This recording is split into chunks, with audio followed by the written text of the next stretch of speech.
আসসালামু আলাইকুম। ভ্রূণ ও ফিটাসের বিকাশ এই অংশটা আমাদের প্রায় সব স্টুডেন্টেরই সমস্যা থাকে। আমারও পড়ার সময় অনেক সমস্যা ছিল। তো আমি অনেক জায়গা থেকে পড়ার চেষ্টা করছি, অনেক জায়গা থেকে নিয়ে আমি মোটামুটি নিজের মতো করে একটা সহজ করে আমি যেভাবে পড়ছি ওই সহজ মতো করে আজকে আমি ভিডিওটা করার চেষ্টা করব। আমার মনে হয় এই ভিডিওটা দেখার পরে ইনশাল্লাহ এটা একটা ছোট ভিডিও হবে এবং এই ভিডিওটা দেখার পরে এই অংশটুকু নিয়ে কোনো সমস্যা থাকবে না। আর এইটা যথেষ্ট গুরুত্বপূর্ণ একটা চার্ট, যেটা অ্যাডমিশনে ফুল অ্যাডমিশনে মোটামুটি অনেক জায়গায় এখান থেকে প্রশ্ন আসে। অতীতেও অনেকবার এই অংশ থেকে প্রশ্ন আসছে এবং ভবিষ্যতেও আসবে ইনশাল্লাহ। তো শুরু করা যাক। প্রথমে হচ্ছে ভ্রূণ নিষিক্ত হয়, ফ্যালোপিয়ান টিউবে নিষিক্ত হয়। আমরা জানি ফ্যালোপিয়ান টিউব থেকে 6 থেকে 9 দিন পরে এটা জরায়ুতে এসে পৌঁছায় এবং জরায়ুর প্রাচীরে যুক্ত হয়ে যায়। এটাকে বলে হচ্ছে ইমপ্লান্টেশন হওয়া। 6 থেকে 9 দিন মানে হচ্ছে এটা প্রথম সপ্তাহের ঘটনা। প্রথমে হচ্ছে ভ্রূণ নিষিক্ত হয়, নিষেকের পরে জাইগোট গঠিত হয়, তারপর শুক্রাণু ডিম্বাণু মিলিত হয়ে জাইগোট গঠিত হয়, তারপর জাইগোট বিভাজিত হয়ে মরুলা হয়, মরুলা ব্লাস্টুলা তৈরি হয়, ব্লাস্টুলাতে মোটামুটি 100-র বেশি কোষ থাকে। তারপরে হচ্ছে আরেকটা পার্ট আছে যেটা গ্যাস্ট্রুলা, গ্যাস্ট্রুলা গঠিত হয়। আর এখানে ব্লাস্টুলার কথা বলছে যে ব্লাস্টোসিস্টের উৎপত্তি হয় যেখানে 100-এর অধিক কোষ থাকে। এটা হচ্ছে প্রথম সপ্তাহের ঘটনা।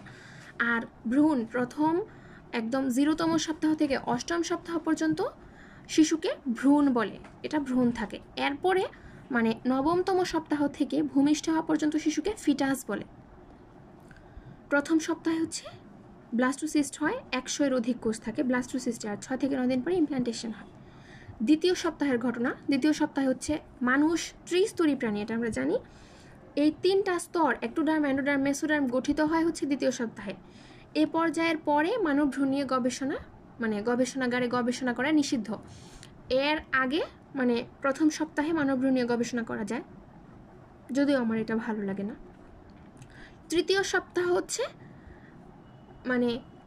গর্ভবতীর প্রকাশ পায় এটা যে সে গর্ভধারণ করেছে। মেরুদণ্ড, মস্তিষ্ক এবং সুষুম্নাকাণ্ডর উৎপত্তি হয়।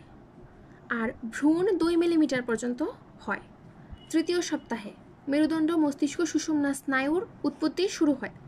চতুর্থ সপ্তাহে হচ্ছে হৃৎপিণ্ড, রক্তনালী, রক্ত এবং অন্ত্রের উৎপত্তি হয়। চতুর্থ সপ্তাহ আমি এটা এভাবে মনে রাখতাম যে চতুর্থ 4, হৃৎপিণ্ড 4 প্রকোষ্ঠ বিশিষ্ট, তো হৃৎপিণ্ডের 4 প্রকোষ্ঠ বিশিষ্ট, এই জন্য চতুর্থ সপ্তাহে। আর অম্বিলিকাল কর্ড বৃদ্ধিরত থাকে। পঞ্চম সপ্তাহ হচ্ছে পদকুড়িয়ের উৎপত্তি হয় এবং পা তৈরি হয়।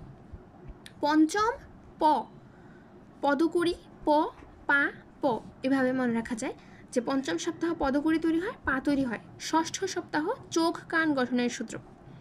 আচ্ছা, এটা দেখো যে ক্রিকেটাররা যদি 6 মারতে চায় তখন চোখ কান খোলা রাখতে হবে।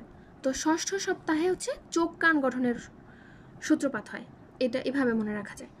সপ্তম সপ্তাহ হচ্ছে মুখমণ্ডল তৈরি হয়। আমি যেই টিচারের কাছে পড়ছিলাম উনি বলছে যে মুখের উপর একটা 7 এঁকে রাখবা, তাহলে সপ্তম সপ্তাহ মুখ গঠিত হয়, যেন আমি মুখের উপর 7 এঁকে রাখছি। 12তম সপ্তাহ হচ্ছে সকল অঙ্গ তৈরি হয়, পেশি তৈরি হয়, হাড় তৈরি হয়, হাত পায়ের আঙুল সহ পরিণত ভ্রূণ হয়। 12তম সপ্তাহে সব তৈরি হয়ে যায়। 12 সব করতে পারো, আমরা বলি না যে নারী সব করতে পারি, না, এটা বলতে হবে এখন থেকে যে 12 সব করতে পারো। সকল অঙ্গ, পেশি, হাড়, হাত পায়ের আঙুল এবং পরিণত ভ্রূণ হয় 12তম সপ্তাহে। আর 20তম সপ্তাহ হাতের আঙুলের রেখার বিকাশ হয়। আমাদের হাত পা মিলা কয়টা আঙুল আছে? 20টা। 20তম সপ্তাহ 20টা আঙুলের রেখার বিকাশ হয়, এভাবে মনে রাখা যায়, তো সহজে মনে থাকবে।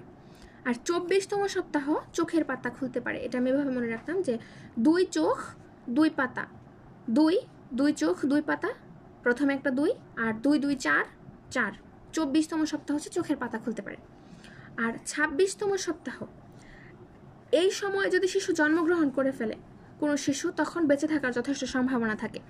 কেন আমি বলি যে আমরা জানি 23তম সপ্তাহে সারফেক্টেন্ট ক্ষরণ শুরু হয়, 24তম সপ্তাহ থেকে ফুসফুস চলতে শুরু করে।